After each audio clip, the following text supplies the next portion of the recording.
Pendeta Daniel Palungan dan pengertian tentang eskatologi.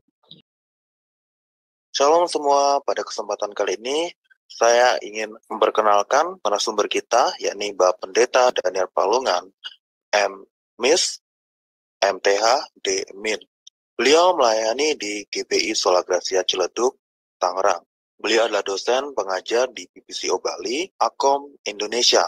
Sebelum memberikan materinya, beliau akan memberikan sedikit pengenalan tentang apa itu eskatologis. Jadi eskatologi adalah doktrin Alkitab yang mempelajari tentang hal-hal yang akan terjadi pada akhir zaman. Peristiwa-peristiwa yang terjadi sebelum kedatangan Tuhan Yesus dan sesudah kedatangan Yesus yang kedua kali ke atas muka bumi ini. Nah, mengapa pelajaran ini penting? Karena semua doktrin sistematis di dalam Alkitab dan juga doktrin biblikal Alkitab itu sebenarnya bermuara kepada eskatologi ini. Karena akhir zaman atau eskatologi itu merupakan puncak dari semua pelajaran-pelajaran doktrinal di dalam Alkitab. Nah, karena itu maka sangat penting untuk dipelajari, karena dengan demikian kita bisa mengetahui arah gereja yang sesungguhnya, keadaan akhir dari orang-orang percaya yang sesungguhnya. Itu satu. Yang kedua, pelajaran ini sangat penting oleh karena sepanjang sejarah gereja, doktrin ini sangat sering diselewengkan dan mengalami penyelewengan oleh pengajar-pengajar yang memiliki pemahaman yang tidak komprehensif. Ya, karena itu maka saya mencoba untuk membahas doktrin ini secara komprehensif dari perjanjian lama sampai di perjanjian baru, sehingga kita memahami apa yang Alkitab katakan tentang eskatologi ini secara keseluruhan. Nah, saya kira itu yang perlu untuk dipahami. Yang telah menayangkan profil dari Pak Daniel dan pengertian tentang eskatologi. Ternyata pembelajaran tentang eskatologi yang benar itu sangat penting sekali bagi kita anak-anak Tuhan, supaya kita mengerti tujuan akhir dari kehidupan orang percaya, dan juga supaya kita tidak mudah disesatkan oleh pengajar-pengajar yang tidak benar dan tidak sesuai dengan kebenaran firman Tuhan. Baiklah, untuk mempersingkat waktu, maka saya akan serahkan acara ini selanjutnya pada narasumber kita, yaitu Pak Daniel. Silakan, Pak. Teman-teman, selamat bertemu kembali. Terima kasih atas semangat saudara untuk belajar, dan itu merupakan satu pendorong, penyemangat bagi saya juga untuk terus belajar dan mengajar, karena semangat saudara adalah energi yang membuat saya bisa terus eksis di bidang pengajaran ini. Nah, saudara-saudara, minggu yang lalu kita sudah belajar tentang pengangkatan gereja, dan ada teman yang bertanya minggu lalu membandingkan atau menanyakan pendapat saya tentang paham dispensasional. Nah, dispensasional. Dispensasional itu adalah cara Allah menyatakan diri di dalam periode-periode waktu tertentu dengan cara-cara yang berbeda, atau bagaimana Allah mengekspresikan relasinya dengan makhluk ciptaannya itu dari satu periode ke periode yang lain itu berbeda. Nah, tetapi di dalam saya mempersiapkan materi ini, saya sama sekali tidak beranjak dari atau tidak bertolak dari satu buku atau satu paham tertentu.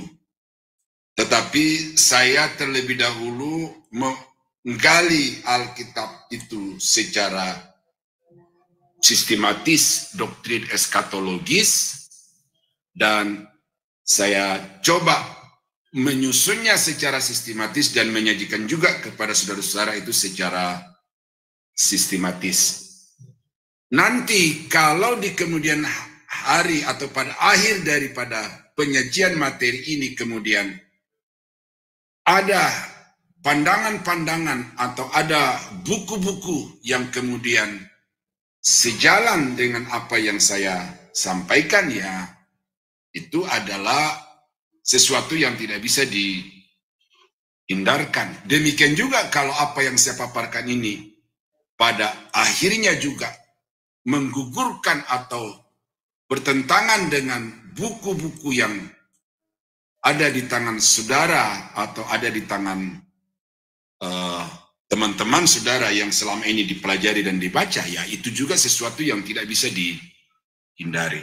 Tetapi saya mencoba meyakinkan, dan ini memang saudara harus yakini, ya, bahwa setiap poin yang saya sampaikan kepada saudara-saudara melalui PPT ini, itu selalu di belakangnya ada ayat-ayat Alkitab. Nah, jadi tidak ada satu poin yang diambil dari luar Alkitab, dari buku-buku atau dari pandangan pendeta-pendeta yang membahas tentang doktrin yang sama. Semuanya saya ambil dari Alkitab.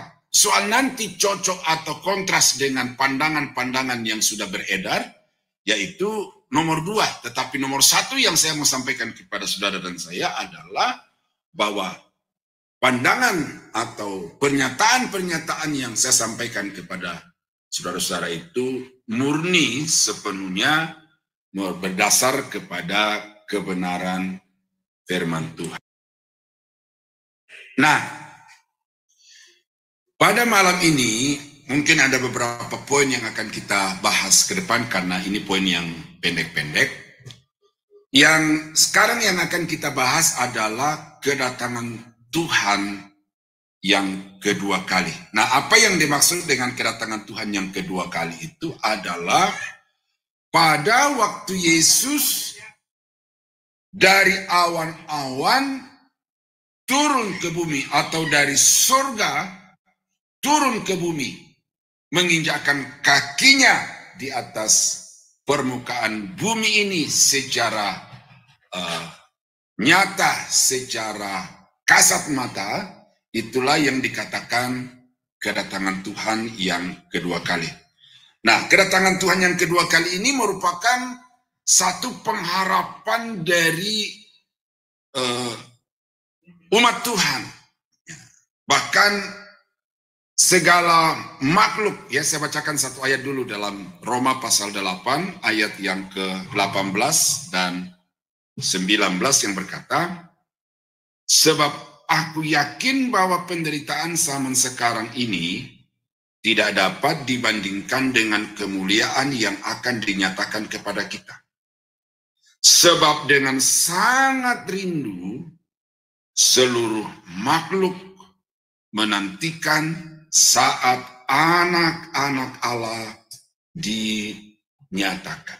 Nah, anak-anak Allah dinyatakan di sini bukan hanya merujuk kepada malaikat yang akan juga mengiringi prosesi kedatangan Yesus dari surga ke atas muka bumi, tetapi juga merujuk kepada gereja yang telah diangkat di awal masa tribulasi, lalu di akhir masa tribulasi itu, maka Yesus disertai dengan malaikat-malaikat dan juga saleh-salehnya, gereja yang telah dikuduskan akan turun. Ini satu prosesi yang sangat agung, yang sangat mulia, sehingga dikatakan dengan sangat rindu segala makhluk akan merindukan kedatangan anak-anak Allah itu. Nah, karena itu maka Alkitab mengatakan kedatangan Tuhan yang kedua kali itu ditandai dengan kilat yang memancar di langit begitu terang benderang. Kesalahan dari ada pendeta yang pernah membuat onar dalam tanda petik di Indonesia adalah dia mengumpulkan orang di satu tempat, lalu dia katakan Yesus akan datang di tempat itu. Padahal kedatangan Yesus itu adalah kedatangan yang terbuka, yang dilihat oleh semua mata, dimanapun orang itu berada, mau di gunung, mau di lembah, di desa, di kota, itu akan menyaksikan kedatangan Tuhan itu oleh karena kedatangannya adalah kedatangan yang disertai dengan kilat yang memancar begitu terang benderang. Ya. Matius pasal 24 ayat yang ke-27 dan 29 berkata, sebab sama seperti kilat memancar dari sebelah timur dan melontarkan cahayanya sampai ke barat, demikian pula lah kelak kedatangan Anak Manusia. Ayat 29. Segera sesudah siksaan pada masa itu matahari akan menjadi gelap dan bulan tidak bercahaya dan bintang-bintang akan berjatuhan dari langit dan kuasa-kuasa langit akan goncang. Jadi kedatangan Anak Manusia itu disertai dengan kilat, dengan pancaran sinar yang bagaikan matahari dari timur, dia memancarkan sinarnya ke barat, sehingga tidak ada satu tempat di atas muka bumi ini yang luput dari pandangan atau pemandangan yang maha indah itu. Nah, jadi saudara-saudara kekasih dalam Tuhan, ini jangan sampai saudara nanti ditipu atau dibohongi oleh pendeta-pendeta yang seperti yang pernah terjadi pada tahun 2003 itu. Nah, yang kedua dikatakan bahwa waktu Yesus turun dari surga dengan cahaya yang kilau kemilau sampai ke seluruh permukaan bumi itu, Yesus akan menginjakkan kakinya di Bukit Zaitun. Dalam Zakaria pasal 14 ayat yang keempat, ya. Pada waktu itu kakinya akan berjejak di Bukit Zaitun yang terletak di depan Yerusalem di sebelah timur. Bukit Zaitun itu akan terbelah dua dari timur ke barat, sehingga terjadi suatu lembah yang sangat besar. Setengah dari bukit itu akan bergeser ke utara dan setengah lagi bergeser ke selatan. Jadi Yesus akan kakinya di atas muka bumi ini. Bumi yang mana? Bumi yang sekarang ini yang kita tempati, bukan bumi yang baru, langit yang baru, tetapi dengan bumi yang sekarang ini dia akan datang dan akan tinggal di atas muka bumi. Poin-poin selanjutnya. Nah, di dalam Kisah Rasul pasal 1, ya, itu waktu Yesus terangkat ke surga itu, murid-muridnya bertanya, maukah engkau pada masa ini memulihkan kerajaan bagi Israel? Ya. Tetapi Yesus menolak permintaan mereka itu oleh karena mereka tidak paham sampai pada saat itu apa tujuan kedatangan Yesus yang pertama kali. Nah, tetapi kemudian ketika dia terangkat ke surga itu, ayat yang ke-10, ketika mereka sedang menatap ke langit waktu ia naik itu, tiba-tiba berdirilah dua orang yang berpakaian putih dekat mereka, ya, di dekat murid-murid yang sedang melihat Yesus naik ke surga itu, dan berkata kepada mereka, hai orang-orang Galilea, mengapakah kamu berdiri melihat ke langit? Yesus ini yang terangkat ke surga meninggalkan kamu akan datang kembali dengan cara yang sama seperti kamu melihat dia naik ke surga. Nah, jadi kedatangannya itu akan datang di atas bukit di mana dia terangkat ke surga. Nah, itulah Bukit Zaitun. Jadi Yesus tidak akan datang di Bandung, Yesus tidak akan datang di Amerika, tidak akan datang di bagian dunia yang lain, tetapi Yesus akan akan turun di tempat di mana dia naik, dan sebagaimana dia naik, demikianlah juga dia akan turun, saudara. Nah, itu pernyataan Alkitab yang sangat jelas, yang tidak perlu ditafsir-tafsir lagi, ya, bahwa demikianlah hal kedatangan Yesus pada kali yang kedua, dan itu pasti akan terjadi. Nah, apa tujuan kedatangannya? Tujuan yang pertama adalah untuk mengakhiri penderitaan umatnya. Ya, saya sedang melanjutkan karena 1 bulan ini hampir terhenti proses menulis saya tentang doktrin ini.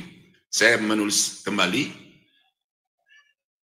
bahwa yang menjadi pemahaman dari orang-orang yang percaya bahwa gereja akan masuk di dalam masa tribulasi itu adalah di dalam Markus pasal 13 ayat yang ke-20, dan dikatakan seandainya waktunya tidak dipersingkat, maka orang-orang pilihan Allah itu juga ada kemungkinan tidak diselamatkan. Nah, lalu penafsir atau penganut paham premil postrik, ya, pengangkatan gereja pada awal masa 1000 tahun di akhir dari masa tribulasi mengatakan ini loh buktinya bahwa gereja akan masuk pada masa tribulasi, karena dikatakan bahwa ada orang-orang pilihan Allah, ya, ada orang-orang pilihan Allah, ya. Saya bacakan di dalam Markus 13 ayat yang ke-20.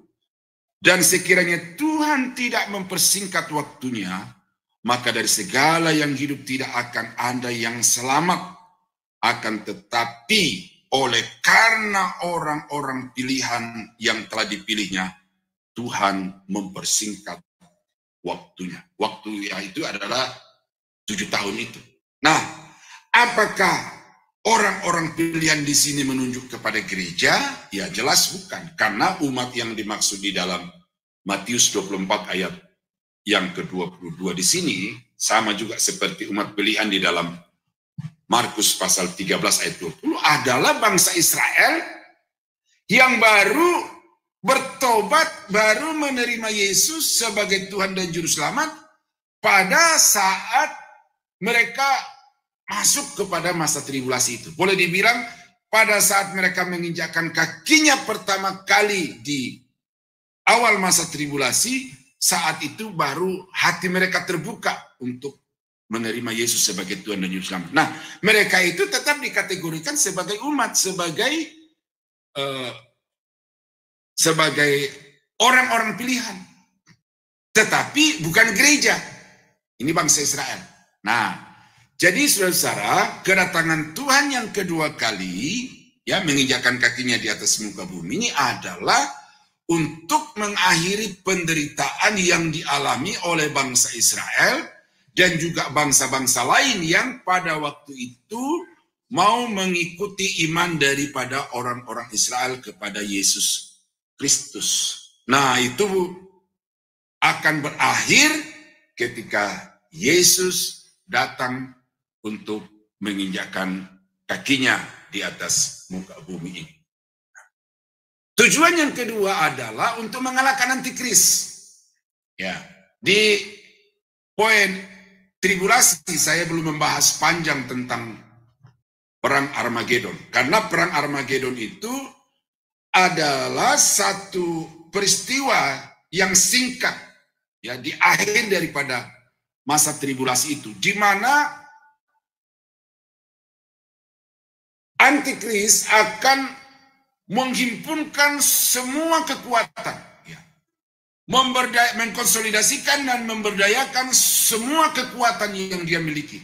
Sehingga kalau kita baca di dalam kitab Wahyu itu ada 20.000 laksa tentara akan dikerahkan dari timur, ya, akan dikerahkan dari timur melalui jalan raya yang dibuat oleh Tuhan sendiri, yaitu sungai Efrat yang sudah kering, dan melalui jalan raya itulah pasukan tentara dari timur yang jumlahnya 20.000 laksa itu akan menuju ke Israel dengan tujuan untuk memerangi bangsa Israel. Dan di sana bangsa Israel juga sudah menunggu di satu tempat yang bernama Lembah Yosafat, dan ketika tentara-tentara dari timur ini sampai ke tempat itu, dikatakan di dalam Alkitab bahwa Tuhan sendiri yang akan memusnahkan mereka dengan nafas dari mulutnya sehingga semua tentara-tentara itu tewas. Ya, dan kalau saudara baca kitab Wahyu, saudara tidak usah heran atau saudara tidak usah perlu mencari apa arti rohani daripada apa yang dikisahkan di dalam kitab Wahyu itu. Karena kitab Wahyu itu menceritakan juga tentang sejarah, fakta yang akan terjadi. Nah, dikatakan di dalam kitab Wahyu bahwa pada waktu itu darah dari tentara-tentara yang dimusnahkan Tuhan ini, yang dibunuh dengan nafas yang keluar dari mulutnya itu, akan tergenang bagaikan lautan sehingga tingginya sampai ke kekang kuda, ya, sampai ke kekang kuda, bukan hanya sampai di punggung kuda, tetapi lebih tinggi dari punggung kuda karena kepalanya akan diangkat dan kekang kuda itu yang akan menjadi batas atas dari genangan darah itu. Jadi suatu genangan yang sangat dalam, ya. Kalau saya lihat kuda-kuda di Amerika atau kuda di Australia itu, kalau dia berdiri saja itu tingginya, punggungnya itu setinggi dengan manusia. Nah, kalau dia sudah angkat kepala itu, maka dia jauh lebih tinggi daripada bule-bule itu. Nah, jadi disitulah akan terjadi peperangan yang sangat mengerikan, tetapi itu merupakan kemenangan yang gilang gemilang dari Yesus Kristus untuk orang-orang pilihannya, yaitu bangsa Israel yang percaya pada masa tribulasi. Itu yang kedua, tujuan kedatangan Yesus adalah untuk memusnahkan tentara-tentara antikris dalam perang Armageddon, ya, Wahyu pasal 19. Atau saya baca lah, ya, supaya saudara jangan berpikir ini ceritanya Pak Daniel begitu, ya. Nah, Wahyu pasal 19 ayat yang ke-17 sampai 21 yang berkata demikian. Ya. Lalu aku melihat seorang malaikat berdiri di dalam matahari dan ia berseru dengan suara nyaring kepada semua burung yang terbang di tengah langit, katanya, marilah ke sini dan berkumpullah untuk turut dalam perjamuan Allah, perjamuan yang besar. Supaya kamu makan daging semua raja dan daging semua panglima dan daging semua pahlawan dan daging semua kuda dan daging semua penunggangnya dan daging semua orang, baik yang merdeka maupun hamba, baik yang kecil maupun yang besar. Dan aku melihat binatang itu dan raja-raja di bumi serta tentara-tentara mereka telah berkumpul untuk melakukan peperangan melawan penunggang kuda itu dan tentaranya. Maka tertangkaplah binatang itu dan bersama-sama dengan dia nabi palsu yang telah mengadakan tanda-tanda di depan matanya, dan dengan demikian ia menyesatkan mereka yang telah menerima tanda dari binatang itu dan yang telah menyembah patungnya. Keduanya dilemparkan hidup-hidup ke dalam lautan api yang menyala-nyala oleh belerang. Dan semua orang lain dibunuh dengan pedang yang keluar dari mulut penunggang kuda itu, dan semua burung kenyang oleh daging mereka. Nah, jadi saudara-saudara kekasih dalam Tuhan, itulah satu pemaparan kitab Wahyu tentang apa yang terjadi ketika perang Armageddon itu terjadi, ya. Nah, yang berikut yang menjadi tujuan kedatangan Yesus ke atas muka bumi ini adalah untuk melemparkan iblis ke jurang maut atau lubang yang tidak beralas. Dalam Wahyu pasal 20 ayat 1 sampai 4 yang berkata begini. Lalu aku melihat seorang malaikat turun dari surga memegang anak kunci jurang maut dan suatu rantai besar di tangannya. Ia menangkap naga itu, menangkap naga si ular tua itu, yaitu iblis dan Satan, dan ia mengikatnya 1000 tahun lamanya, lalu melemparkannya ke dalam jurang maut dan menutup jurang maut itu dan memeteraikannya di atasnya, supaya ia jangan lagi menyesatkan bangsa-bangsa sebelum berakhir masa 1000 tahun itu. Kemudian daripada itu, ia akan dilepaskan untuk sedikit waktu lamanya. Lalu aku melihat takhta-takhta dan orang-orang yang duduk di atasnya. Kepada mereka diserahkan kuasa untuk menghakimi. Aku juga melihat jiwa-jiwa mereka yang telah dipenggal kepalanya karena kesaksian tentang Yesus dan karena firman Allah, yang tidak menyembah binatang itu dan patungnya, dan yang tidak juga menerima tandanya pada dahi dan tangan mereka. Dan mereka hidup kembali dan memerintah sebagai raja bersama-sama dengan Kristus untuk masa 1000 tahun. Nah, jadi kita melihat di sini, saudara, bahwa ketika Yesus datang ke dalam dunia ini, maka iblis, ya, setan, si ular tua, naga merah, ya, diikat dengan rantai lalu dimasukkan ke dalam jurang maut yang tidak beralas itu, kemudian ditutup dan dimeteraikan dari atasnya, dan di sanalah dia akan terpenjara selama 1000 tahun lamanya. Dia tidak akan dilepaskan sebelum berakhir 1000 tahun itu. Nah, jadi kita melihat dari situ, saudara, bahwa selama pemerintahan Yesus di atas muka bumi ini, maka bumi ini bebas dari pengaruh kuasa-kuasa jahat. Karena iblis sudah dirantai, sudah dibuat tidak berdaya, dan karena itu dia tidak punya daya lagi untuk menyesatkan, mempengaruhi dan menyesatkan bangsa-bangsa lagi. Jadi iblis dibuat tidak berdaya pada kedatangan Yesus yang kedua kali. Nah, tujuan yang berikut kedatangan Tuhan yang kedua kali itu adalah untuk mendirikan kerajaan damai di bumi selama 1000 tahun. Nanti kita akan bahas dalam satu poin yang khusus tentang kerajaan ini, tetapi bahwa kerajaan itu tidak akan berdiri selama Yesus belum datang untuk menginjakkan kakinya di atas muka bumi ini. Jadi kalau ada yang mengatakan bahwa kerajaan damai itu adalah sekarang di dalam gereja, atau gereja ini adalah kerajaan Allah, di dalamnya Yesus memerintah, dan kerajaan inilah yang dijanjikan atau yang dimaksudkan di dalam kitab Wahyu, maka bagi saya itu adalah satu penafsiran yang tidak pas. Atau lebih tepatnya mereka mengalegorikan kata 1000 tahun di dalam Wahyu pasal 20 ayat 1 sampai 6 itu. Jadi saya pada prinsip saya bahwa kitab Wahyu itu adalah kitab historis yang harus ditafsirkan juga secara literal. Walaupun di dalamnya ada banyak ungkapan-ungkapan, tetapi ungkapan-ungkapan itu oleh kitab Wahyu sendiri diberi penjelasan.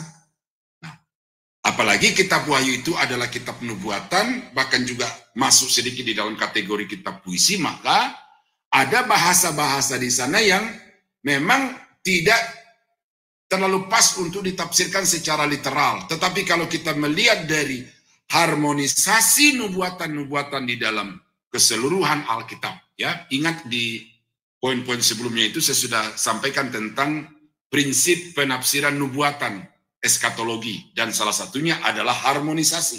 Artinya bahwa semua bagian-bagian Alkitab yang berbicara tentang kerajaan 1000 tahun atau tentang kedatangan Tuhan yang kedua kali itu harus dikumpulkan, harus disatukan, kemudian diolah, dianalisa, diklasifikasi, baru kemudian kita bisa mengambil satu kesimpulan. Nah, jadi saya berkeyakinan bahwa pemerintahan Kristus di atas muka bumi ini itu akan tetap ada. Karena nubuatan-nubuatan perjanjian lama begitu banyak, dan itu akan dimulai ketika Yesus telah menginjakkan kakinya di atas muka bumi. Ya tidak langsung saudara bahwa hari ini Yesus datang lalu hari ini berdiri kerajaan 1000 tahun. Karena kalau kita baca di dalam kitab Daniel itu masih ada jarak beberapa hari antara berakhirnya zaman antikris dengan dimulainya kerajaan 1000 tahun itu. Itu ada kurang lebih 75 hari. Ya, nanti kita akan melihat itu di dalam kerajaan 1000 tahun. Nah, jadi saudara-saudara itulah poin tentang kedatangan Tuhan yang kedua kali. Nah, kalau kita melihat secara keseluruhan, kedatangan Yesus itu dalam 2 tahap. Ya, ini yang ditanyakan oleh Pak Rafli minggu lalu itu.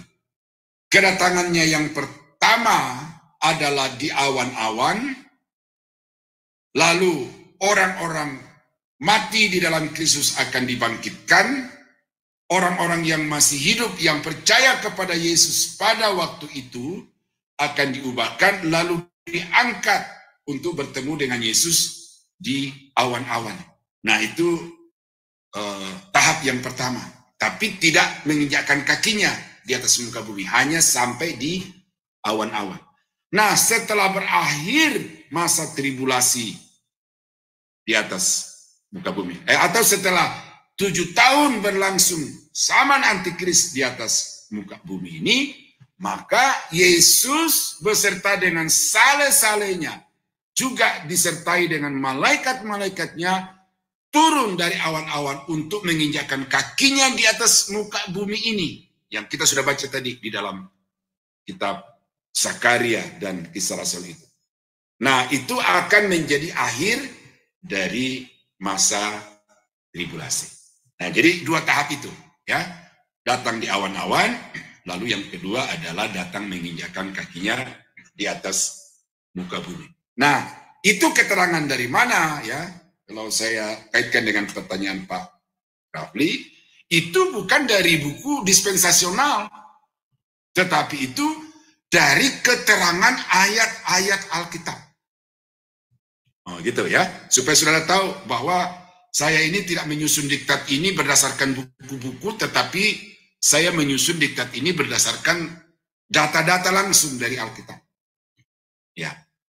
Nah, saya kira saudara itu tentang kedatangan Tuhan yang kedua kali. Mungkin sampai di sini sebelum saya lanjut ke poin selanjutnya. Ada yang mau bertanya? Silakan.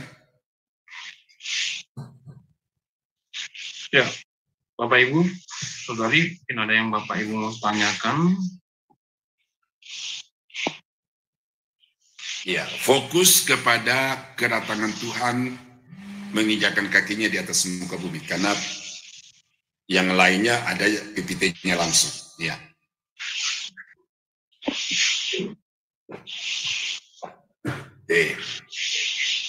Oke, ada Ibu Eriowati Sukoco. Ya. Ada 2 nih, Pak. Oke, silakan. Setelah itu Pak Rafli Rinaldi. Oke, dulu Ibu Eri ya, Eriowati ya. Silakan Ibu. Malam, Pak. Malam, Ibu Wati. Saya tadi telat masuk, ini hanya untuk memastikan saja biar saya tidak salah ya, Pak. Intinya begini ya, Pak ya. Tuhan datang pertama kali itu hanya di awan. Ya. Yang ditunggu yang sudah memenuhi kriteria, sesudah mereka diangkat, terus 7 tahun antikris itu, baru sesudah itu Tuhan datang lagi menginjak kakinya gitu ya Pak ya? Iya, itu 2 tahap ya. Ya Pak, makasih untuk memastikan sebab saya tadi telat. Makasih. Iya. Ya. Oke, makasih Ibu Eriowati Sukoco. Dilanjut, ini Bro ya, Bro atau Bapak ya. Rafli Rinaldi, persilakan. Ya, selamat malam Pak Daniel. Selamat malam Pak Rafli. Ya, terima kasih Pak. Sebagian dari pertanyaan saya kemarin sudah dijawab ya. Cuma tadi ada pertanyaan yang berdasarkan PPT Bapak ini Pak ya, yang pasal 10 ya, cara kedatangan Kristus ya. Ada ditandai dengan kilat di langit, kemudian Yesus turun dari surga sampai di Zaitun. Itu kan mengacu kepada Zakaria Pak ya, dan juga kisah para rasul ya. Iya. Kalau saya baca dari dari buku yang banyak dibuat oleh teolog-teolog itu, Pak. Dia katakan kan bahwa kedatangan Yesus yang pertama itu kan secara rahasia, Pak. Berarti tidak sesuai ya dengan Matius 24, Pak ya. Yang kedua, dia datang secara nyata. Berarti Bapak pakai ayat yang ini ya. Kalau di sebelumnya itu dia pakai di 1 Tesalonika 3, Pak. Jadi memang ada perbedaan ya. Tetapi pada prinsipnya Yesus datang 2 kali. Cuma pertanyaan saya, Pak, yang tujuannya ini, Pak, mengakhiri penderitaan umatnya. Umat siapa ini, Pak, kalau mengakhiri penderitaan umatnya? Karena minggu lalu kan kita sudah belajar, Pak, pengangkatan gereja. Dalam hal ini kan umat yang percaya kepada dia dari zaman dahulu sampai saat Yesus datang di awan-awan. Otomatis semua orang percaya sudah diangkat. Ya kan? Nah, umatnya mana yang penderitaan umatnya ini? Apakah 7 tahun itu orang yang belum percaya lalu percaya pada masa 7 tahun itu, Pak? Itu yang pertama. Yang kedua, mengalahkan antikris setelah masa tribulasi. Oke. Kemudian yang ketiga, melemparkan iblis ke jurang maut. Baru terjadi masa 1000 tahun. Nah, pertanyaan, Pak. Sebelum masa 1000 tahun, iblis itu berarti merajalela kalau gitu, Pak, ya, di dunia ini, Pak. Karena ketika 1000 tahun datang, iblis sudah dilantai. Ya kan, kalau mengikuti Wahyu 20. Nah, itu dia, Pak. Tiga pertanyaan, Pak Daniel. Kira-kira gimana tanggapan Pak Daniel? Iya. Yang pertama, umat di dalam masa tribulasi itu berbeda dengan umat gereja yang sudah diangkat yang minggu lalu kita bahas ya. Nah, kalau kita baca di dalam kitab Wahyu bahwa di awal dari masa tribulasi itu ada 144.000 bangsa Israel yang dimeteraikan. Nah, itu kan awal pertobatan daripada bangsa Israel. Jadi sampai sangkakala Allah berbunyi, orang Israel itu belum membuka hati bagi Yesus. Tetapi begitu gereja diangkat dan pintu gerbang tribulasi itu terbuka, baru mereka di situ membuka hati, sehingga dikatakan ada 144.000 orang yang dimeteraikan. Mereka ini bersaksi. Menjadi utusan Tuhan untuk bersaksi pada masa tribulasi. Ingat waktu kita membahas tribulasi itu bahwa peristiwa-peristiwa yang terjadi di masa tribulasi itu adalah salah satunya adalah penginjilan, gerakan penginjilan yang sangat masif. Karena ada 3 kelompok di sana. Pertama adalah kelompok 144.000 itu bersaksi kemana-mana. Yang kedua adalah 2 orang saksi di dalam Wahyu pasal 11. Yang kalau kita baca dengan peristiwa yang dialami oleh 2 orang saksi itu membuat begitu banyak orang menjadi takjub dan kagum kepada Allah yang disaksikan oleh kedua orang itu. Dan di dalam Wahyu pasal 14 kalau tidak salah, kita di situ juga membaca malaikat itu dari angkasa berteriak kepada semua yang ada di atas muka bumi ini, sembahlah kepada Allah yang menciptakan langit dan bumi. Dan karena itu kalau kita baca di dalam Wahyu pasal 7, ya, ketika Yohanes dalam kepedihannya melihat penghukuman demi penghukuman itu, Tuhan mau menghibur dia dengan memperlihatkan ujung dari masa kesusahan itu, dan dikatakan di dalam Wahyu pasal 7, saya lupa ayatnya itu, tetapi ada perikopnya di situ, bahwa ada sekumpulan orang yang begitu banyak yang tidak terhitung jumlahnya.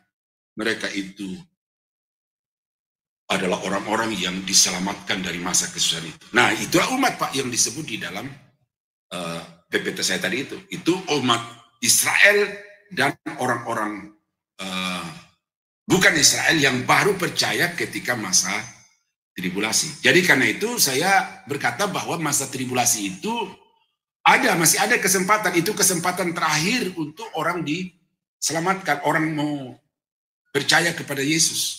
Sesudah itu tidak ada lagi. Masuk di dalam masa pemerintahan mesianik sudah tidak ada lagi di sana. Ya, tidak ada lagi itu masa kesempatan untuk bertobat itu. Nah, yang kedua, saya lupa pertanyaan yang kedua Bapak tadi, tapi yang ketiga, iblis dilantai. Apakah sebelumnya itu iblis merajalela? Ya, kalau Bapak baca di dalam 1 Yohanes, ya, bahwa seluruh dunia berada di bawah kuasa jahat. Kalau sudah baca di dalam Matius pasal 4 dan ayat-ayat yang paralel ketika Yesus dicobai, dunia ini berada di bawah kuasa jahat. Sehingga iblis berkata kepada Yesus, kalau engkau mau sujud menyembah kepada aku, maka seisi dunia dan kemewahannya ini akan kuberikan kepadamu. Jadi bukan hanya merajalela di atas muka bumi, iblis adalah penguasa di atas muka bumi ini. Dan begitu masuk di dalam masa antikris, kita melihat di situ bagaimana pekerjaan iblis itu begitu hebat, begitu luar biasa, melebihi dari masa-masa sebelumnya, baik masa perjanjian lama, masa perjanjian baru atau zaman gereja. Dalam masa tribulasi itu, iblis akan bekerja begitu hebat. Tetapi begitu Yesus datang, maka kehebatan pekerjaan iblis itu berakhir karena dia dibuat tidak berdaya untuk dikurung di dalam lubang yang tidak beralas itu. Nah, jadi saya kira itu Pak, bahwa iblis merajalela sebelumnya. Nah, kemudian Bapak tadi kaitkan dengan berapa? 1 Timotius apa 1 Tesalonika ya? 1 Tesalonika 3 ayat 13 Pak. Itu dasar. Kedatangan yang rahasia di situ adalah yang dikatakan oleh Yesus itu seperti pencuri pada malam hari. Kapan detik sangkakala Allah berbunyi yang kita baca ketika pengangkatan gereja itu kapan detik itu ya tidak ada seorang pun yang tahu Pak. Nah, jadi kalau itu dikaitkan dengan Sakaria pasal 14 ayat 4, saya kira dua konteks yang berbeda karena memang merujuk kepada dua peristiwa yang berbeda. Ya, jadi Bapak, saya harap sudah sedikit memahami tentang hermeneutik yang saya bagikan kepada Bapak. Mulai lihat itu 1 Tesalonika 3 itu konteksnya apa, lalu Sakaria itu konteksnya apa. Kalau kedua ayat itu ditafsirkan dan diterapkan di dalam satu peristiwa yang sama, saya kira itu kekeliruan dari pengambilan kesimpulan itu. Saya kira itu Pak. Jadi ya begini Pak, tadi mengenai 1 Tesalonika 4 ayat 15, 16 dan 17 Pak, itu memang ayat 15 dikatakan bahwa Yesus datang di awan-awan, tetapi kan ayat 16-nya mengatakan bahwa ada tanda, ya kan? sangkakala. Ya, ada tanda sangkakala. Jadi sebenarnya bukan berarti diam-diam kalau begitu Pak, ya kan? Iya. Dilanjutkan pada ayat 16 ada tanda sangkakala berbunyi Pak. Ya. Ya itu memang ketika sudah terjadi sangkakala itu, kedatangannya itu sudah real, nyata di depan mata, ya. Tetapi yang dimaksud bahwa kedatangannya itu seperti pencuri dan tidak ada seorang pun yang tahu adalah detiknya itu Pak. Kapan detiknya itu? Ya betul. Itu dia. Jadi jangan sampai dikatakan bahwa Yesus datang secara rahasia, tidak ada orang yang tahu, tidak ada orang yang lihat. Enggak. Yang rahasia itu adalah timingnya, momennya. Nah itu. Nah, ini sekarang pertanyaannya Pak, dari mana kita tahu bahwa ini adalah kedatangan Yesus yang pertama Pak? Kan tidak ada dijelaskan di Alkitab. Karena kedatangan di dalam bahasa Yunani-nya itu kan parousia Pak ya. Saya juga baca di 1 Tesalonika 3 juga sama, di Kisah Para Rasul juga sama Pak. Iya. Kedatangan Yesus tidak membedakan bahwa dia kedatangan pertama, kedatangan kedua, begitu Pak. Nah, ayat-ayat yang saya kemukakan kepada Bapak itu, Bapak kaitkan lagi dengan pengangkatan gereja.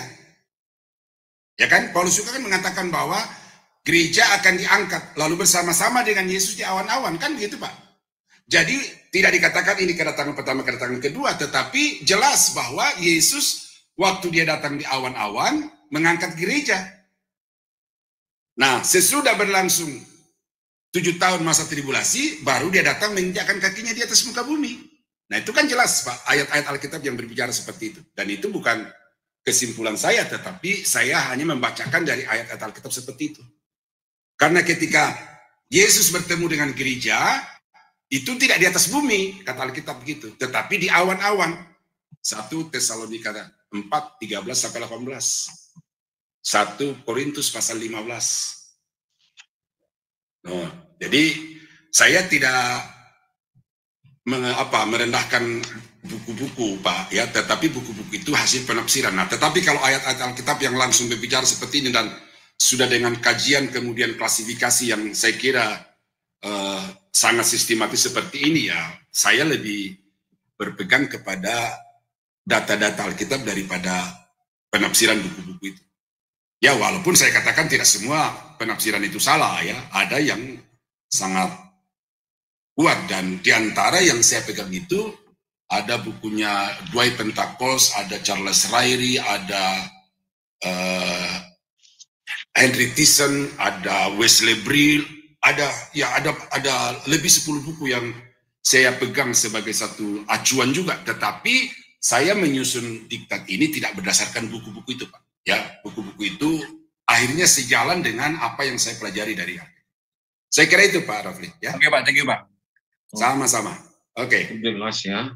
Jelas. Oke, dilanjut nih Pak Pendeta. Yang ketiga ada Ibu Anna Kirana. Silakan Ibu Anna Kirana. Ya, shalom Pak. Saya mau tanya tadi yang melemparkan iblis ke jurang maut itu. Nah, tadi kan Bapak juga ada bilang bahwa iblis itu sempat mencobai Yesus ya, yang waktu Yesus mengatakan bahwa kerajaan yang ada di bumi akan kuberikan kepadamu. Maksudnya iblis itu memang sudah ada di bumi seperti ini ya Pak, yang di kejadian itu kan, kejadian 1 itu kan, yang kedua kejadian pasal 1 ayat kedua, bumi belum berbentuk dan kosong, gelap gulita menutupi samudra. Apakah memang iblis itu ada di bumi sebelum manusia ada di bumi gitu Pak? Ya, itu ada 2 penafsiran ya. Ada 2 penafsiran bahwa iblis itu jatuh sebelum penciptaan dan iblis itu jatuh di antara kejadian 1 dan kejadian 3. Ya, jadi mana yang benar? Ya saya lupa mempersiapkan ayat-ayat Alkitabnya tentang itu, karena ini kan doktrin eskatologi, jadi bukan doktrin satanologi. Jadi, tetapi yang pasti bahwa dari awal memang iblis itu sudah ada di atas muka bumi ini. Ya, sudah ada di atas muka bumi ini, dan ya ini saya agak lupa persisnya apa yang saya ingat itu. Tapi dua-duanya bisa dipertanggungjawabkan itu, bahwa iblis itu jatuh sebelum penciptaan atau iblis itu jatuh di antara kejadian 1 dan kejadian 3. Ya, itu masih 2 hipotesa. Jadi saya harus melakukan satu kajian yang dalam lagi untuk bisa menjawab pertanyaan Ibu. Ya, tetapi kaitannya dengan eskatologi adalah bahwa iblis itu memang sudah ada di atas muka bumi ini sejak awal bumi ini diciptakan. Itu aja, Bu. Bukan baru ada sesudah antikris atau sebelumnya, itu sudah ada. Dan karena itu jangan lupa bahwa ketika Yesus dicobai, ya karena memang iblis itu sudah ada. Bahkan sebelum Yesus lahir sudah ada iblis ya. Ya. Iya Pak. Pertanyaan yang kedua, saya pernah dengar ya Pak bahwa Yesus datang ke bumi itu 3 kali. Nah itu jadi penjelasan dari orang itu, oh Yesus yang pertama itu pas Yesus lahir, yang kedua itu pas Yesus bangkit, nah yang ketiga itu ya yang menghakimi. Nah saya tanya sama orang itu, kenapa pas Yesus bangkit itu dikatakan yang kedua? Bukankah di Alkitab sudah jelas bahwa Yesus datang cuma 2 kali? Nah itu bagaimana? Kok sampai ada yang terima kasih ya, Pak. Saya sendiri tidak sependapat dengan itu ya, bahwa kedatangan yang pertama itu mencakup juga kematian dan kebangkitannya. Itu dari kelahiran, kematian dan kebangkitannya itu ya disebut sebagai kedatangan yang pertama. Sampai dia terangkat ke surga lah, Kisah Rasul pasal 1 itu. Gitu. Jadi dari dia lahir sampai Kisah Rasul pasal 1 itu kalau saya masuk kategori kedatangan yang pertama. Kedatangan yang kedua, yaitu tadi, ketika sangkakala Allah berbunyi, dia turun dari surga di awan-awan, kemudian gerejanya diangkat untuk bertemu dengan dia di awan-awan, dan yang kedua, dia meneruskan perjalanannya ke atas muka bumi ini di akhir masa tribulasi. Itu dikategorikan sebagai kedatangan yang kedua kali.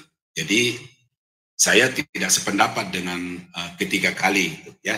Yesus datang 3 kali, ya. Saya 2 kali saja. Saya kira itu ya pandangan. Nah, Ibu nanti sesudah membaca ayat-ayat yang saya kemukakan di dalam PPT ini, Ibu pakai data-data itu untuk menguji apa yang dikatakan oleh pembicara yang Ibu dengar tadi itu. Apakah yang saya, bukan saya sih ya, ayat-ayat yang saya sampaikan kepada Ibu itu yang lebih benar, atau yang pendeta itu yang katakan lebih benar. Ya. Jadi gini, Bapak-bapak, Ibu-ibu ya, ayat-ayat yang saya baca itu dari Alkitab. Jadi jangan bilang Pak Daniel yang ngomong, ya. Saya bacakan ayat-ayat. Jadi pikiran ini bukan dari saya, tetapi dari ayat-ayat. Saya kira itu saja dulu yang saya perlu luruskan. Ayat Alkitab bicara begini loh. Nah, jadi kalau Bapak-bapak membantah pandangan saya, apa yang saya bacakan kepada Bapak Ibu dari ayat Alkitab itu, ya coba bantah dengan ayat-ayat Alkitab lain barangkali yang menurut Bapak Ibu yang lebih tepat daripada apa yang saya bacakan. Saya kira itu. Silakan yang berikut.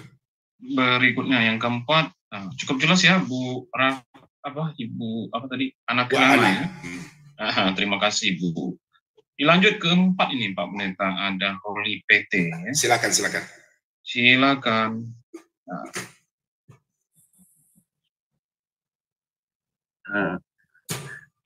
Selamat malam Pak Daniel. Selamat malam Pak Oli. Saya mau tanya yang di Wahyu 20 tadi ada disinggung, saya mau yang ayat 12-nya Pak. Apa dikatakan 12? Dan aku melihat orang-orang mati, besar dan kecil, berdiri di depan tahta itu, lalu dibuka semua kitab, dan dibuka juga sebuah kitab lain, yaitu kitab kehidupan.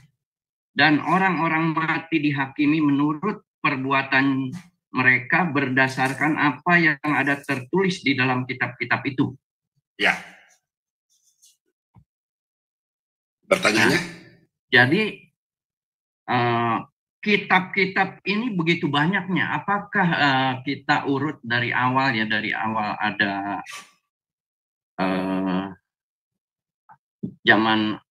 zaman Musa lah ya, kitab-kitab Taurat dan sebagainya zaman itu sampai saat ini, atau sampai saat ini Alkitab, atau kitab-kitab lain yang mereka bukan Kristen, umpamanya ada yang Islam, ada yang Konghucu, ada yang Buddha, ada yang lain-lain. Apakah yang dimaksud kitab-kitab, semua kitab itu atau menurut Pak Daniel bagaimana? Itu satu. Kedua, kalau dari awal penciptaan Adam sampai kedatangan Tuhan, orang begitu banyaknya yang sudah meninggal, sudah mati, sudah bahkan ada kemarin pengangkatan gereja, dan begitu banyaknya, sampai miliaran lah kita anggap, semua akan dihakimi. Berarti saat ini mereka kan ada yang namanya Hades, surga, Hades, neraka, Firdaus, dan surga. Nah, kira-kira itulah Pak Daniel. Ya. Ya, mengenai kebangkitan orang mati, ada PPT-nya. Jadi itu sabar Bapak ya. Yang kedua, pertanyaan Bapak yang pertama tadi, Wahyu pasal 20-12, itu juga nanti akan dibahas di dalam penghakiman. Ada juga PPT-nya itu. Cuma yang saya mau jelaskan dulu di sini, karena rupanya di sini Bapak memikirkan bahwa yang dimaksud kitab-kitab di sini adalah kitab suci. Kitab sucinya Kristen, kitab sucinya, karena Bapak tadi kan sebut Musa ya kan, Taurat itu kan. Nah, jadi Bapak berasumsi bahwa itu kitab-kitab suci, Buddha, Hindu, Islam kan. Bukan itu Pak. Yang dimaksud dengan kitab-kitab lain di sini adalah buku yang di dalamnya itu tertulis nama-nama orang dan jenis-jenis perbuatan jahat yang mereka lakukan selama dia hidup.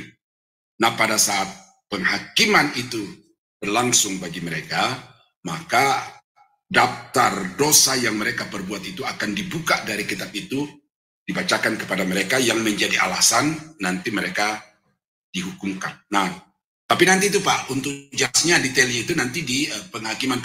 Ada 5 penghakiman nanti Pak, kita akan Oh, tapi di sini ada dua bagian, Pak. Satu semua kitab, satu lagi kitab kehidupan. Ada dua bagian. Ya, nah kitab kehidupan itu berbicara tentang orang-orang yang diselamatkan. Daftar nama-nama orang yang diselamatkan. Itu juga akan menghadap takhta pengadilan Kristus. Nah itu nanti lagi di apa di penghakiman Pak. Sabar tentang itu ya, supaya PPT saya ini jangan ngacak lagi gitu ya. Gitu ya. Oke Pak. Ya, sabar. Oke, Pak Daniel. Ya, cukup. Iya. Kesabaran dulu ya Pak Poli. Iya, Pak Rafli juga kan saya bilang sabar, dan puji Tuhan Pak Rafli orangnya sabar ya kan. Jadi Pak Holi juga mesti sabar juga. Iya. Ya, makasih Pak Daniel. Oke. Iya. Dilanjut ya Pak Pendeta. Silakan. Ada Ibu Rahel. Silakan Ibu.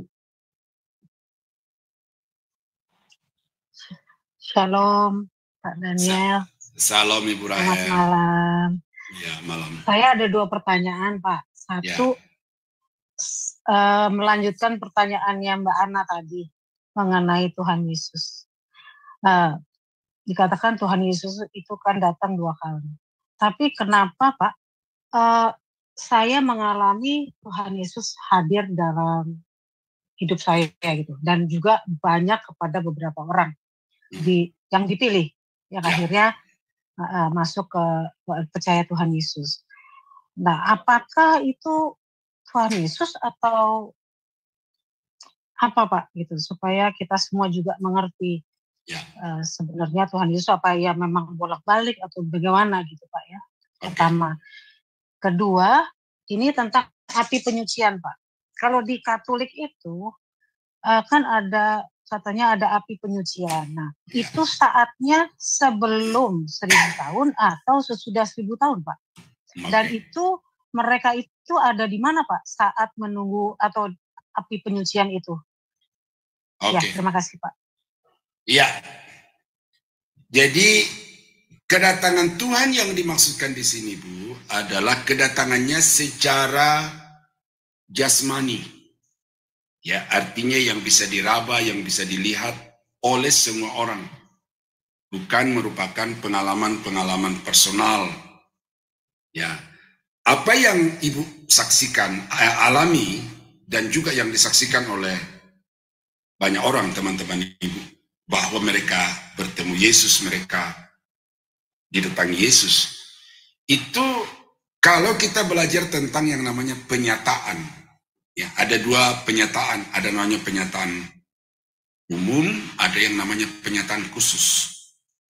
Nah, penyataan khusus itu salah satunya adalah teofani di dalam Perjanjian Lama, yaitu pribadi kedua dari Tritunggal yang datang kepada manusia dalam rupa manusia, tetapi hanya pada momen-momen tertentu kalau ada kepentingan. Nah, itu tidak dikategorikan sebagai kedatangan Tuhan, karena itu merupakan penyataan cara Allah untuk menyatakan diri atau cara Allah untuk menjangkau orang-orang yang hendak diselamatkannya. Nah, sampai sekarang bentuk-bentuk penyataan seperti itu berlangsung, tetapi tidak dapat dijadikan sebagai satu doktrin bahwa sebagaimana saya didatangi oleh Yesus, maka demikian juga si C dan seterusnya sampai Z akan mengalami hal yang sama. Itu adalah pola-pola yang khusus yang Tuhan lakukan secara khusus untuk orang-orang khusus. Jadi itu lebih kalau saya bahasakan itu adalah pengalaman spiritual seseorang secara pribadi dengan Tuhan. Ya, banyak di YouTube yang saya baca juga, saya nonton juga itu bagaimana orang-orang Islam yang tadinya begitu keras menentang Yesus, tetapi kemudian Yesus sendiri yang menampakkan diri kepada mereka. Nah, itu bagian dari penyataan. Penyataannya bukan pernyataan, penyataan. Ya. Nah, jadi itu tidak dikategorikan sebagai kedatangan pertama atau kedatangan kedua. Nah, jadi karena itu Ibu tidak usah bingung dengan kedatangan berkali-kali.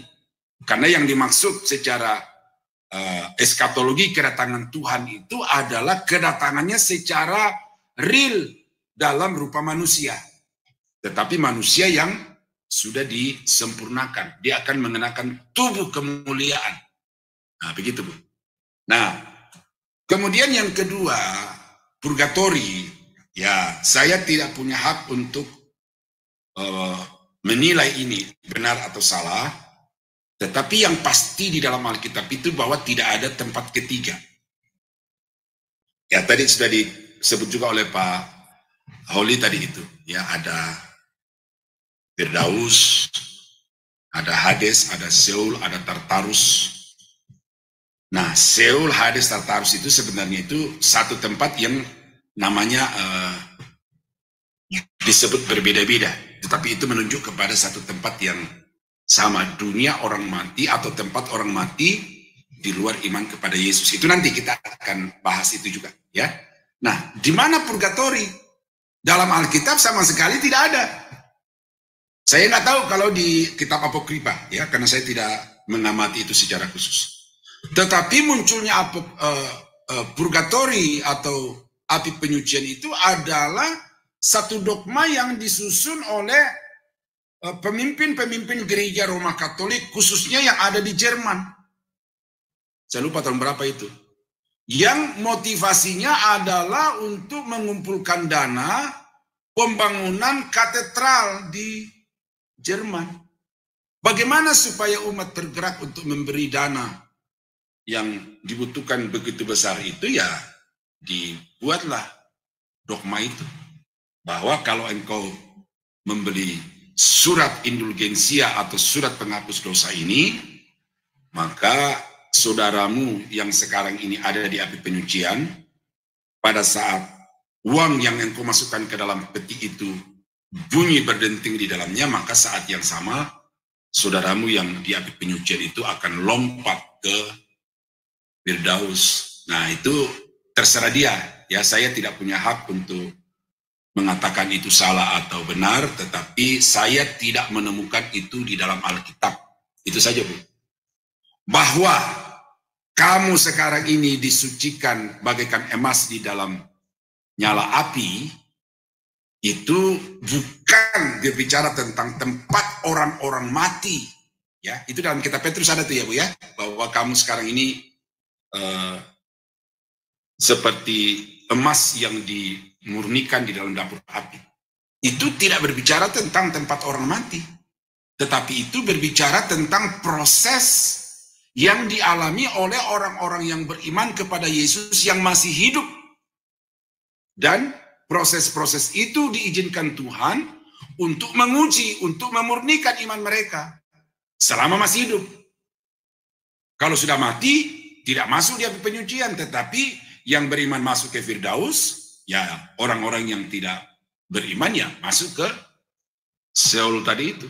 Nah gitu, Bu. Jadi saya tidak mau menjelaskan tentang purgatori secara lebih panjang karena itu bukan keyakinan saya dan saya tidak mendapatkan satupun ayat dalam Alkitab yang berbicara tentang tempat itu.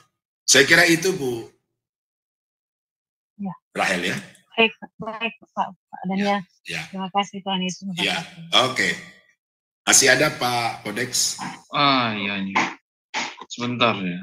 Pak, Bapak, Ibu-ibu, masih adakah yang mau bertanya ke Pak Pendeta?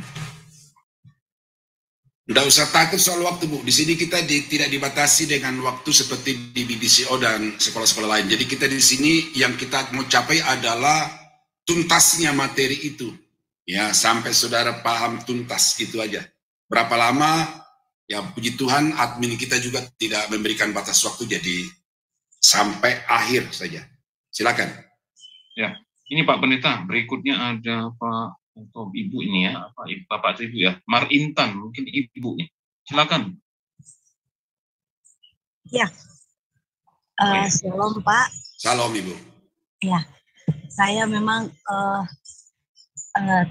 terlambat ya mengikuti ini, tapi saya dengar sedikit dari pertanyaan-pertanyaan bapak-bapak yang dari ibu yang lain. Begini, saya mau tanya begini Pak,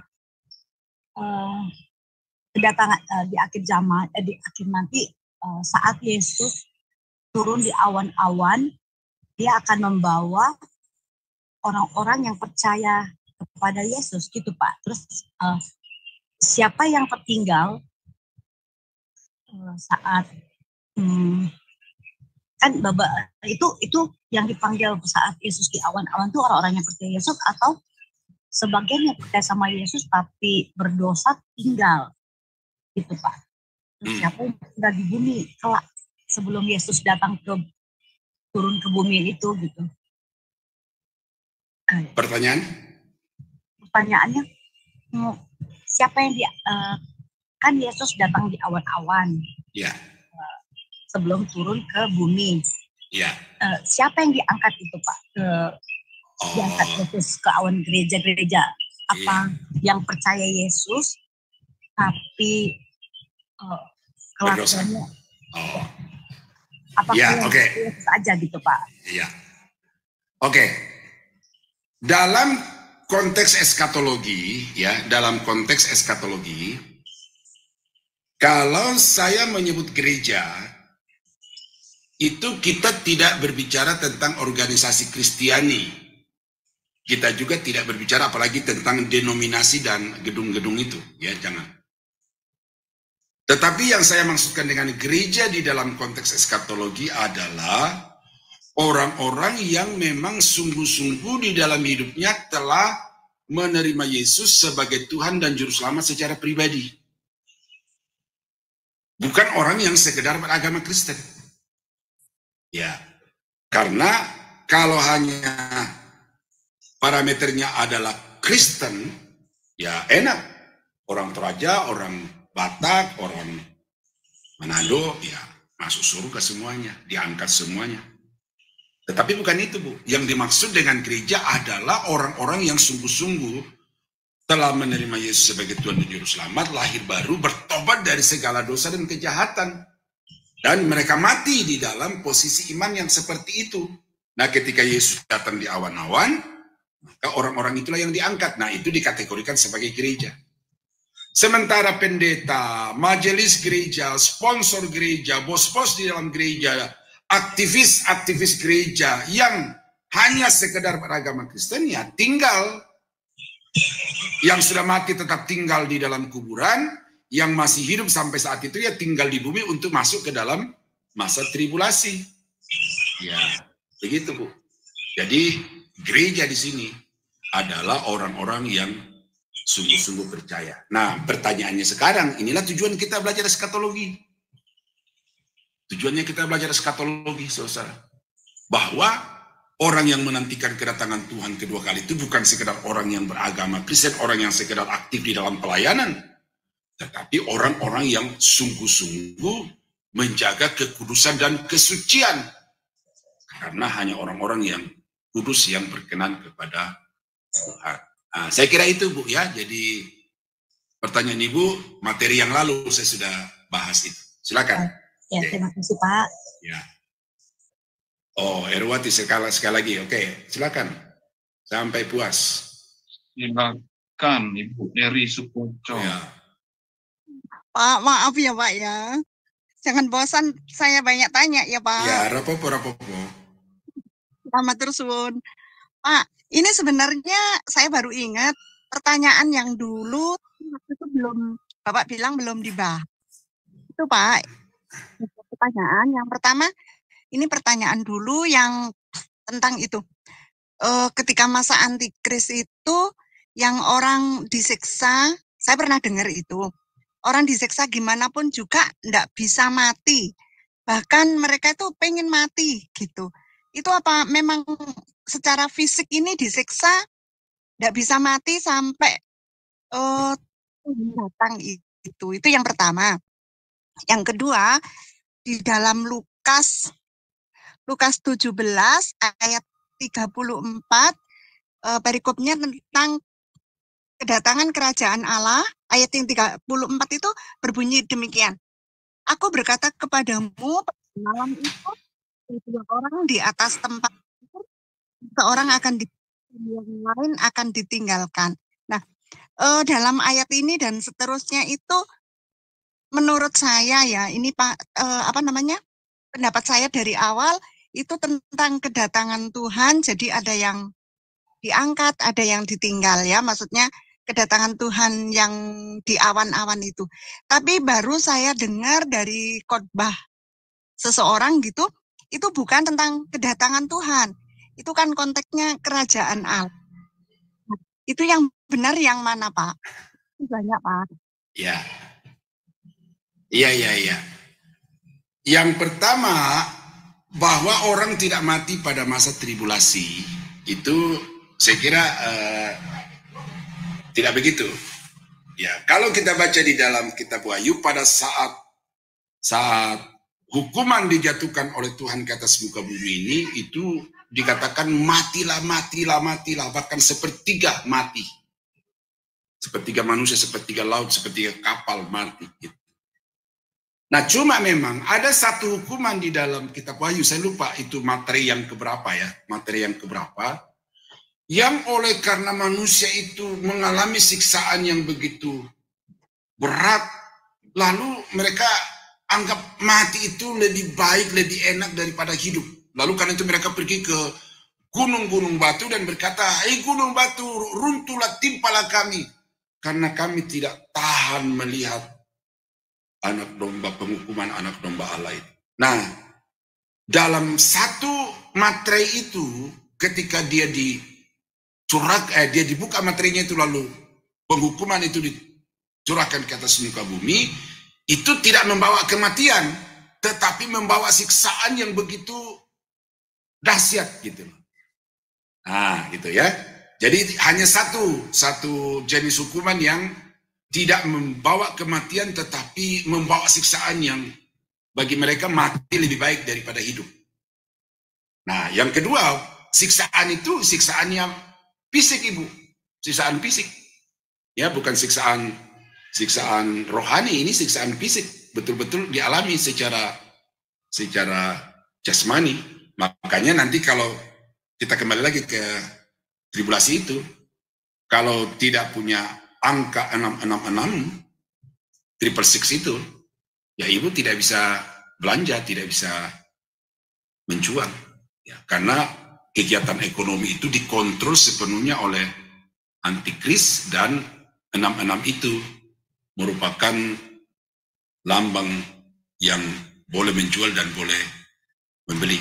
Tetapi dikatakan di dalam kitab Wahyu pasal 20 tadi, bahwa orang-orang yang mati karena tidak mau menerima lambang antikris itu, ya mereka mati. Ya, itu menjawab pertanyaan Ibu juga tadi itu. Ya, mati, tetapi kemudian mereka akan dibangkitkan dan mereka akan memerintah bersama-sama dengan Yesus 1000 tahun lamanya. Nah, kemudian kerajaan Allah, ya memang kerajaan Allah itu ada yang inilah juga yang salah satu yang menjadi alasan kenapa orang tidak percaya kepada kerajaan 1000 tahun itu, karena ya kerajaan 1000 tahun itu kerajaan Allah, kerajaan gereja sekarang itu kerajaan Allah. Lalu langit baru, bumi baru itu juga kerajaan Allah. Nah, mana nih kerajaan Allah gereja, kerajaan Allah 1000 tahun, atau kerajaan Allah langit baru, bumi baru yang kekal? Saya kira itu mesti diidentifikasi secara jelas supaya jangan kita campur aduk. Karena kalau saudara tidak bisa membedakan mana kerajaan Allah dalam gereja, mana kerajaan Allah pada masa 1000 tahun pemerintahan mesianik, lalu mana pemerintahan Allah di dalam kerajaan kekal di langit baru, bumi baru, kalau saudara tidak bisa mengidentifikasi dan membedakan ketiga bentuk kerajaan itu, ya saya kira itulah yang membuat kekacauan di dalam pemikiran eskatologis itu.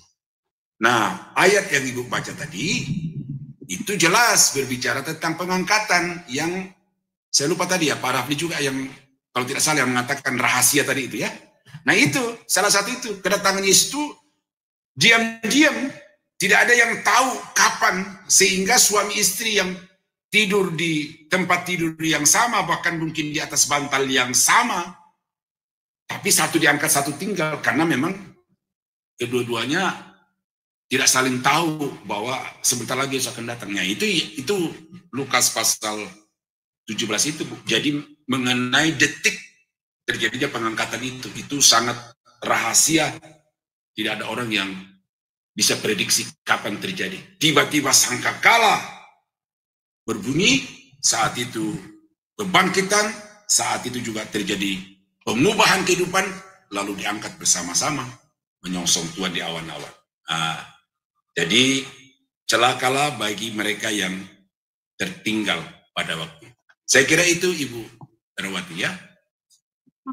Berarti mungkin yang itu Pak, siksaan yang orang pengen itu mungkin apa menyeluruh atau khusus gitu ya Pak. Misal khusus itu mungkin pelaku dari si antikris itu, jadi hukumannya demikian lebih berat. Itu berlaku atas semua umat manusia di atas muka bumi. Ya, karena semua penghukuman yang dijatuhkan Tuhan dengan 7 materai, 7 sangkakala dan 7 cawan itu berlaku atas seluruh muka bumi. Tidak ada yang terluput. Kecuali nanti ketika kita masuk di dalam Wahyu pasal 12, itu di situ ada tempat di mana orang-orang yang percaya itu dibawa lari ke padang gurun. Di sana mereka akan disembunyikan, dilindungi oleh Tuhan selama 42 bulan lamanya. Nah, jadi hanya orang-orang yang percaya pada masa tribulasi itu yang kemudian dilindungi dari berbagai bencana itu. 7 materai, 7 sangkakala, 7 cawan.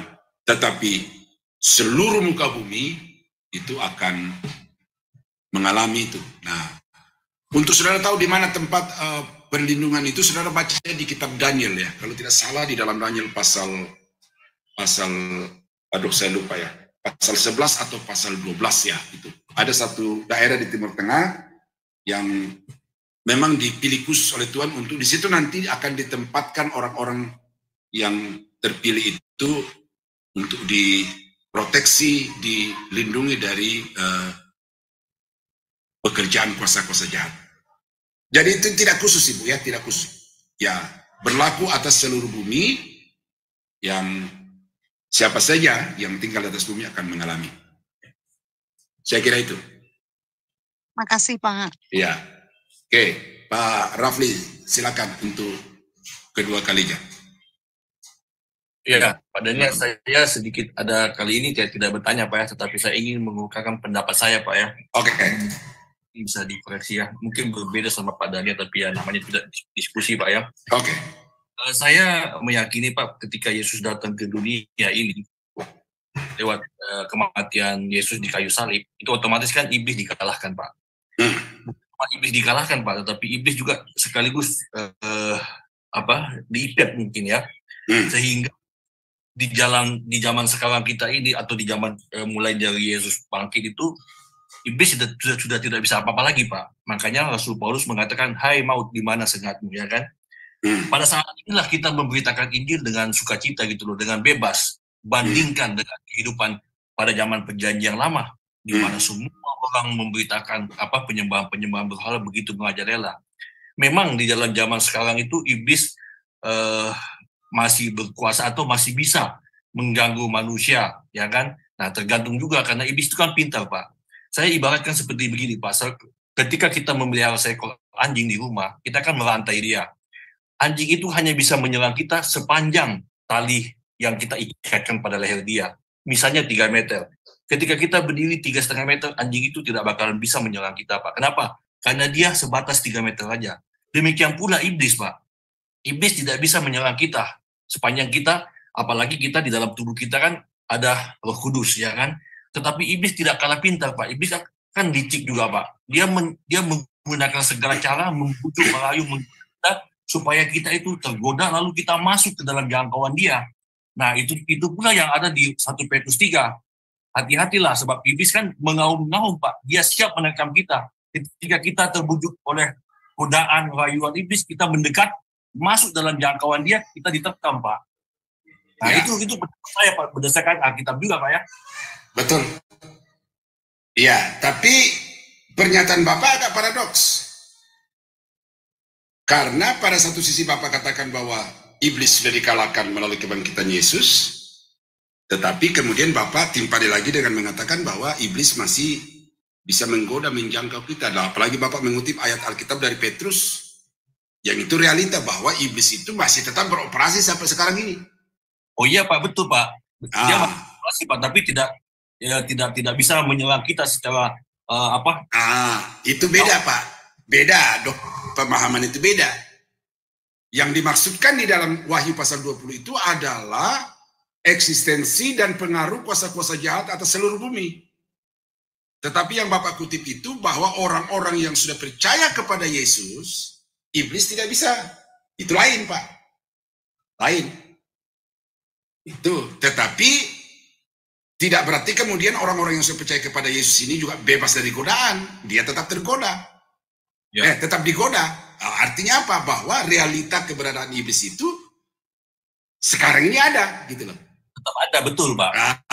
Jadi karena itu Bapak harus pahami yang dimaksud di dalam Wahyu pasal 20 tadi dengan sungguh-sungguh dulu, supaya jangan jangan Bapak kacaukan dengan keberadaan iblis sekarang ini.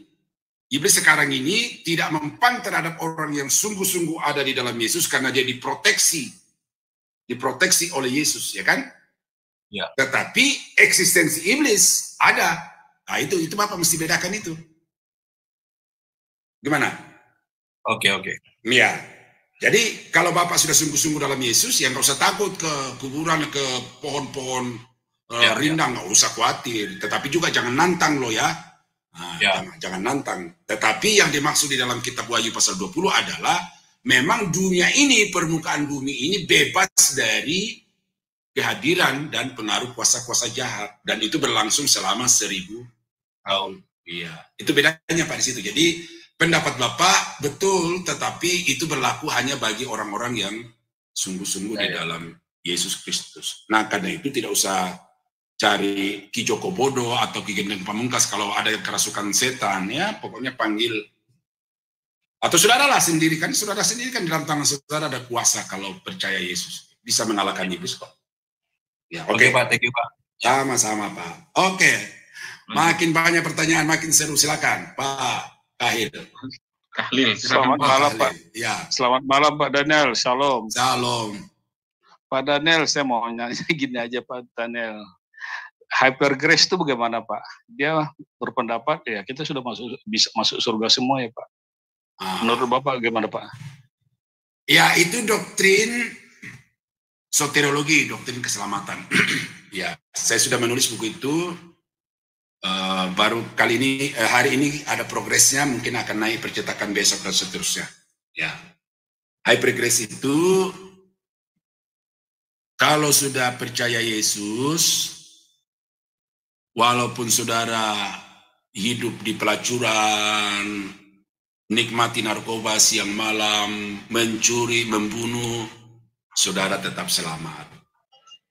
Itu bertentangan dengan keyakinan saya. Nanti kita akan masuk di dalam poin berikutnya ini, pengadilan-pengadilan. Kenapa kita diadili? Karena untuk mempertanggungjawabkan segala sesuatu yang kita perbuat selama kita hidup di dalam dunia ini, baik ataupun jahat. Kalau memang paham hyper grace itu, bahwa sekali selamat tetap selamat dan semua orang Kristen pasti masuk surga, ya udah. Pos pengadilan itu tidak usah diadakan. Tetapi karena jelas Alkitab mengatakan bahwa akan ada pengadilan, maka itu berarti orang yang sungguh-sungguh telah percaya kepada Yesus itu harus menjaga kehidupannya selama dia hidup di tengah-tengah dunia ini dalam kesucian dan kekudusan. Karena tanpa kekudusan seorang pun tidak berkenan kepada Allah. Nah, jadi karena itu paham hyper grace itu Bapak Ibu, ya saudara sebagai mahasiswa koleksi buku-bukunya untuk nanti dijadikan sebagai referensi, tetapi pahamnya jangan diikuti karena dasar Alkitabnya hanya ayat-ayat tertentu. Ya, ayat-ayat tertentu. Betul Pak Daniel, saya juga paham dengan itu, saya juga kurang sepaham. Ya. Tapi memang dia pakai Alkitab. Ya. Dan dia bilang pengadilan itu hanya fungsinya untuk mendapatkan mahkota. Jadi setiap kita beda mahkotanya. Itu pengadilan itu. Jadi hanya kamu di posisi luar, kamu di posisi dalam, kamu di area ini. Nah itu Pak latar belakangnya mereka. Ya, kalau dalam kaitannya dengan mahkota betul. Gitu. Tetapi tidak semua orang yang mengaku percaya Yesus itu masuk surga. Ya, tidak semua orang yang bahkan yang tidak percaya Yesus pasti masuk surga. Karena kan mereka berkata begini, di mana dosa bertambah-tambah, di situ kasih karunia Allah bertambah-tambah. Kan gitu, itu salah satu yang mereka kutip, ya kan? Iya. Ya, tapi itu kan Paulus kemudian tidak berhenti sampai di situ. Lalu dia berkata, kalau begitu bolehkah kita bertekun dalam dosa? Kan itu pertanyaan retorika. Ya, betul. Iya, artinya ya betapapun besar dosamu di masa lalu sampai engkau terima Yesus, betapapun dosamu itu ya suci putih, bersih bagaikan salju, bagaikan bulu domba. Tetapi sesudah engkau terima Yesus, masih bolehkah engkau hidup di dalam dosa? Ya, no. Betul, saya setuju Pak. Setuju sekali saya mendengar. Apalagi mereka bilang gini Pak, saya diibaratkan ini. Saya ini jika membunuh ibu saya sekalipun saya bunuh, kata mereka ya, saya tetap masuk surga kan ya. Kan kurang ajar sekali itu begitu. Itu apa mereka? Ya, oke, saya kira itu tidak usah dibahas panjang lebar Pak, karena sudah Bapak udah paham dan sepaham dengan saya. Ya. Oke, Pak. Saya kira ya. Hanya untuk penjelasan aja sih Pak. Ya. Oke, thank you Pak ya. Oke. God bless you Pak. Sama-sama Pak Dahlil. Oke. Saya kira untuk malam ini Bapak Ibu yang kekasih, ya, kayaknya sudah selesai. Waktunya. Iya, sudah waktunya dan kalau saya masuk juga di dalam poin berikut ini, ya nanti tidak sempat Bapak Ibu bertanya sehingga tidak tuntas. Jadi lebih baik kita lanjutkan minggu depan, Pak Kodeks, minggu depan, supaya saya tidak perlu kasih itu lagi, langsung aja bikin thumbnail ini, kebangkitan orang mati ya. Lalu kita lanjutkan, mudah-mudahan bisa 2 PPT ini selesai pengadilan di masa yang akan datang. Nah itu, mudah-mudahan 2 itu bisa selesai ya. Jadi saya kira itu saudara-saudara malam ini. Terima kasih atas perhatian Bapak Ibu dan partisipasi yang luar biasa. Ya, bukan saja saudara mencari jawaban, tetapi saya juga disegarkan di dalam ingatan karena tidak ada persiapan khusus untuk pertanyaan Bapak Ibu yang tiba-tiba datang, seperti Yesus datang pada malam hari gitu kan. Nah, tetapi dengan pertanyaan Bapak Ibu itu, pikiran saya disegarkan lagi, lalu secara cepat dikoneksikan dengan paham-paham yang terbangun dari dalam Alkitab. Jadi saya sangat berterima kasih pada malam ini atas partisipasi yang luar biasa. Dan teman-teman yang kurang aktif, ya coba aktif ya. Tidak ada hukuman bagi yang bertanya. Cuma kalau pertanyaannya nyeleneh kata orang Jawa, ya jangan heran kalau suara saya meningkat ya. Intonasinya meningkat karena pertanyaan yang tidak sambung menyambung ya itu perlu ditolak ya. Jadi saya kira itu. Oke, Bapak Ibu, mari kita tunduk kepala dan kita berdoa. Bapa di surga, terima kasih pada malam ini kami diberkati Tuhan melalui diskusi yang sangat hidup, sangat memberkati. Kami berdoa supaya materi-materi yang sudah kami bahas bersama pada malam ini kami pahami dengan benar dan kami jadikan juga sebagai bahan ajar di dalam pelayanan kami, baik kepada jemaat ataupun juga kepada rekan-rekan hamba Tuhan yang lain. Kami mengucap syukur bahwa firman-Mu itu adalah kebenaran yang mutlak dan karena itu ajar kami untuk lebih percaya kepada apa yang Alkitab katakan daripada apa yang manusia katakan. Kami berdoa Tuhan untuk semua tim yang sudah terlibat di dalam pelayanan pada malam ini. Tuhan memberkati mereka dengan hikmat, kekuatan, berkat-berkat yang berkecukupan dan juga sukacita di dalam pelayanan, supaya apa yang mereka lakukan untuk pelayanan ini, mereka dapat nikmati hasilnya selama mereka dalam hidup ini. Kami berdoa untuk pertemuan-pertemuan kami yang akan datang, baik hari Minggu maupun juga hari Jumat, dan akan ditambah lagi pada hari Rabu. Kiranya semuanya ya Tuhan, Tuhan berkati supaya kerinduan kami untuk memberitakan Injil kepada segala bangsa itu dapat menjadi nyata, dan melalui kehidupan kami nama Tuhan dipuji, dipermuliakan. Berkati acara-acara Sema Adonai selanjutnya, apapun pokok yang mereka akan bicarakan, ya Tuhan, Engkau berkati, dan hamba-hamba Tuhan yang akan terlibat untuk menyampaikan sesuatu juga, Tuhan, tolong dan berikan kepada mereka kemampuan yang prima, sehingga segala soal yang akan mereka hadapi, mereka dapat memberikan solusi secara terbaik. Terima kasih Tuhan, kami berdoa mengakhiri pertemuan kami pada malam ini di dalam nama Yesus. Dan saudara-saudara yang kekasih, sidang jemaat Tuhan, kiranya anugerah dari Allah Bapa di dalam surga, damai sejahtera dari Tuhan kita Yesus Kristus, serta persekutuan kuat kuasa Roh Kudus kiranya menyertai kita sekalian dari sekarang sampai selama-lamanya. Di dalam nama Yesus kami berdoa, kami akhiri diskusi kami pada malam ini. Haleluya. Amin. Selamat malam, Tuhan Yesus memberkati Bapak Ibu Saudara-saudara sekalian.